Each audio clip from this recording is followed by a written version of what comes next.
श्री स्वामी समर्थ. तुम्हा सगळ्यांचे आपल्या स्वामीसूत्र ब्लॉग या चॅनलवर मनापासून स्वागत. स्वामी भक्त हो, आज पुन्हा एकदा तुमच्यासाठी नवीन स्वामी संदेश घेऊन आलेले आहे. प्रत्येक स्वामी संदेश आपल्यासाठी हिताचाच ठरत असतो. त्यासाठी स्वामींसाठी 2 शब्द.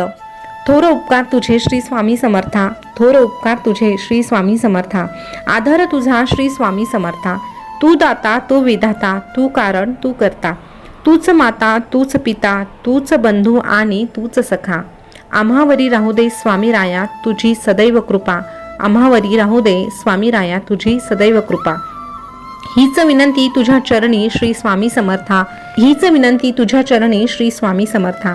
स्वामी भक्त हो, स्वामींच्या ह्या गोड ओळींनी आजच्या स्वामी संदेशाला सुरुवात करते. स्वामी संदेश तुम्ही शेवटपर्यंत आवर्जून ऐका. स्वामींच्या कृपेने प्रत्येकाच्या आयुष्यामध्ये सुख हे येतच असतं, परंतु त्याची जाणीव होण्यासाठी आपण स्वामी मार्गातही राहायला हवं. चला मग आजचा स्वामी संदेश सुरू करूया. स्वामी म्हणतात, काही वेळा नियती तुम्हाला मुद्दाम अनपेक्षित संकट देते, काही वेळा नियती तुम्हाला मुद्दाम अनपेक्षित संकट देते. ते फक्त आपलं कोण आणि परक कोण हे ओळखण्यासाठीच, ते फक्त आपलं कोण आणि परक कोण हे ओळखण्यासाठीच. त्यामुळे अशा परिस्थितीत खचून जाऊ नका, कारण आम्ही सदैव तुमच्या पाठीशी आहोत, आम्ही सदैव तुमच्या पाठीशी आहोत. स्वामी पुढे म्हणतात, आपण आपलं काम हे नेहमी वाहत्या पाण्यासारखं करत राहिलं पाहिजे. आपण आपलं काम हे नेहमी वाहत्या पाण्यासारखं करत राहिलं पाहिजे. त्यात प्रामाणिकपणा असेल तर त्या वाहत्या पाण्यामुळे जो काही वाईटाचा कचरा असेल तो आपोआपच किनाऱ्याला लागतो, जो काही वाईटाचा कचरा असेल तो आपोआपच किनाऱ्याला लागतो. पुढे स्वामी सांगतात, घमेंड अहंकार आहे त्या ठिकाणी नम्रता असणार नाही, नम्रता नाही त्या ठिकाणी प्रसन्नता असणार नाही, आणि प्रसन्नतेशिवाय बुद्धीची एकाग्रता नाही, आणि ज्या ठिकाणी बुद्धीची स्थिरता नाही, एकाग्रता नाही, त्या ठिकाणी यश मिळणं अशक्य आहे, त्या ठिकाणी यशही नाही. आणि म्हणून स्वतःचं मन स्थिर करायला शिका, स्वतःच्या मनाला एकाग्र करायला शिका. आता मन जर स्थिर करायचं असेल तर नक्कीच स्वामी नामाशिवाय पर्याय नाही. स्वामींचं नामस्मरण दिवसभरात थोडा वेळ काढून नक्कीच करत जा. पुढे स्वामी सांगतात, देवाला घाबरले नाही तरीही चालेल, देवाला आणि मला घाबरले नाही तरीही चालेल, परंतु आपल्या कर्मांपासून नेहमी घाबरून राहा. कारण शिव्या किंवा ओव्या, शाप किंवा आशीर्वाद, निंदा किंवा स्तुती, सुख किंवा दुःख यापैकी जे आपण दुसऱ्याला देऊ ना तेच न चुकता परत आपल्याकडे येणार आहे. हा चैतन्य शक्तीचा स्वभावधर्म म्हणजेच निसर्गाचा नियम आहे. हा चैतन्य शक्तीचा स्वभावधर्म म्हणजेच निसर्गाचा नियम आहे व या नियमाला देव पण चुकलेला नाही. त्यामुळे जे काही पेराल तेच उगवणार आहे, म्हणून कर्म करताना काळजी घेत जा. त्यानंतर स्वामी सांगतात, सरळ मार्गाने आणि प्रामाणिकपणे काम करून देखील संकटे येत असतील आणि जेव्हा मदतीला कोणीही येत नसेल तेव्हा कोणत्या ना कोणत्या रूपामध्ये स्वामी मदत करून जातात, आणि हे तुम्हाला देखील समजत नाही, आणि हे तुम्हाला देखील समजत नाही. त्यामुळे कुणीही आजूबाजूला नसेल तर काळजी करू नका, मी सदैव तुमच्या पाठीशी आहे, मी सदैव तुमच्या पाठीशी आहे. पुढे स्वामी सांगतात की सोडून द्यायला शिका.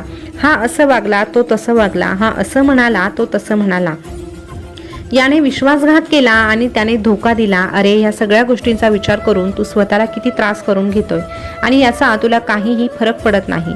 आणि जी व्यक्ती तुझ्याशी असं वागत आहे तिला तर मुळीच फरक पडत नाही.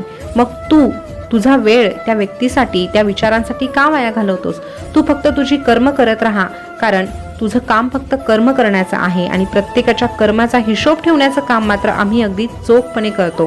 त्यामुळे तू निश्चिंत राहा, आम्ही तुझ्या पाठीशी आहोत, आम्ही तुझ्या पाठीशी आहोत. स्वामी पुढे सांगतात, वाईट वेळेत साथ सोडलेल्या लोकांकडे लक्ष देऊ नका, वाईट वेळेत साथ सोडलेल्या लोकांकडे लक्ष देऊ नका, परंतु हो, ज्यांनी वाईट काळात, वाईट वेळेत साथ देऊन तुमच्यावर चांगली वेळ आणून दिली त्यांचे उपकार मात्र कधीही विसरू नका, त्यांचे उपकार मात्र कधीही विसरू नका.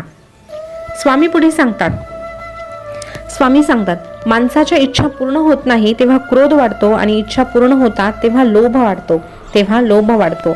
आणि म्हणून इच्छा पूर्ण झाल्या नाही तर क्रोध वाढू देऊ नका, आणि इच्छा पूर्ण झाल्यावर लोभही होऊ देऊ नका. क्रोध आणि लोभ ह्या दोनही गोष्टींवर नियंत्रण मात्र तुम्हाला ठेवायचं आहे, आणि जी व्यक्ती ह्या दोनही गोष्टींवर नियंत्रण ठेवायला शिकते ती व्यक्ती आमच्यापासून कधीही लांब जात नाही, अशी व्यक्ती आमच्यापासून कधीही लांब जात नाही. स्वामी पुढे सांगतात की जे आपल्यावर प्रेम करतात त्यांचं कौतुक करावं, जे आपल्यावर प्रेम करतात त्यांचं कौतुक करावं, ज्यांनी ज्यांना आपली गरज आहे त्यांना मदत करावी, ज्यांना आपली गरज आहे त्यांना मदत करावी, ज्यांनी आपल्याला दुखावलं त्यांना क्षमा करावी आणि जे आपल्याला सोडून गेले त्यांना विसरून जायला शिकावं आणि जे आपल्याला सोडून गेले त्यांना विसरून जायला शिकावं. त्यानंतर पुढे स्वामी सांगतात, कोणाचीही त्याच्या सध्याच्या परिस्थितीवरून खिल्ली उडवू नये, कोणाचीही त्याच्या सध्याच्या परिस्थितीवरून खिल्ली उडवू नये, कारण काळ इतका सामर्थ्यशाली आहे की तो एका सामान्य कोळशालाही हळूहळू हिरा बनवतो. पुढे स्वामी सांगतात, हिऱ्यांमुळे जशी दागिन्यांची किंमत वाढते तशीच कर्मांमुळे माणसाची किंमत वाढते. हिऱ्यांमुळे जशी दागिन्यांची किंमत वाढते तशीच कर्मांमुळे माणसाची किंमत वाढते. त्यामुळे नेहमी कर्म करताना सतर्क राहा, जागरूक राहा.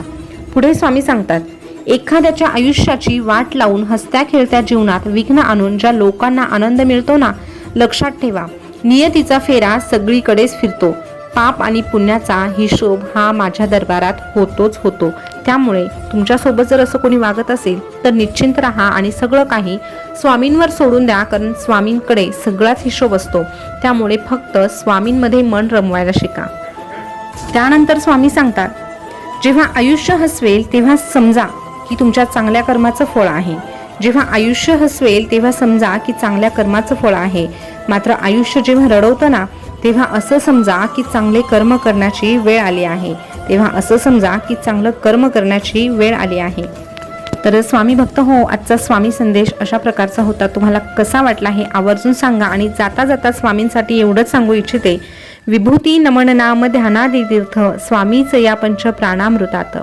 हे तीर्थ घे आठवी रे प्रचिती, न सोडी तया जया स्वामी घे हाती, न सोडी तया जया स्वामी घे हाती. स्वामी भक्त हो, पुन्हा भेटूया नवीन स्वामी संदेश घेऊन. तोपर्यंत स्वस्थ रहा, मस्त रहा आणि आपले स्वामी संदेश ऐकत रहा. धन्यवाद.